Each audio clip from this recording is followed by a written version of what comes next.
Hi hello. ఈరోజు మనము ఇంకొక విషయం గురించి డిస్కస్ చేద్దాం. అదేంటంటే ఇంటీరియర్స్ అనగానే ఈ మధ్య మనం రెగ్యులర్గా వినే మాట ఏంటంటే డ్యూకో ఫినిషింగ్ అని, పియూ ఫినిషింగ్ అని.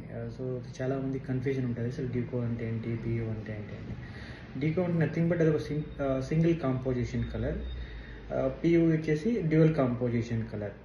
సో డ్యూకోతో పోల్చుకుంటే పియూ అనేది కొంచెం ప్రీమియము, కాస్ట్ కూడా కొంచెం ఎక్కువగానే ఉంటుంది.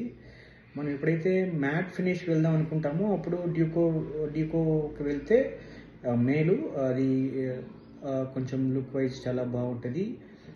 కాకపోతే ఎప్పుడైతే గ్లాసీ వెళ్దాం అనుకున్నప్పుడు పియూ వెళ్ళాల్సి ఉంటుంది. పియూ అయితే కొంచెం కలర్ అటెన్షన్ చాలా ఎక్కువగా ఉంటుంది అన్నట్లు.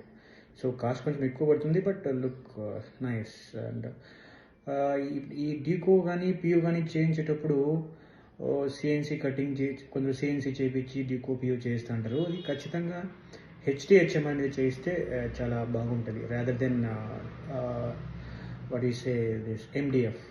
So medium density fibre composite అంటారు దాన్ని. సో దానికన్నా కూడా high density high moisture resistance అటువంటి హెచ్డిహెచ్ఎం అనేది చేయిస్తే లైఫ్ అనేది చాలా బాగుంటుంది. So please follow me for such valuable information. Thank you.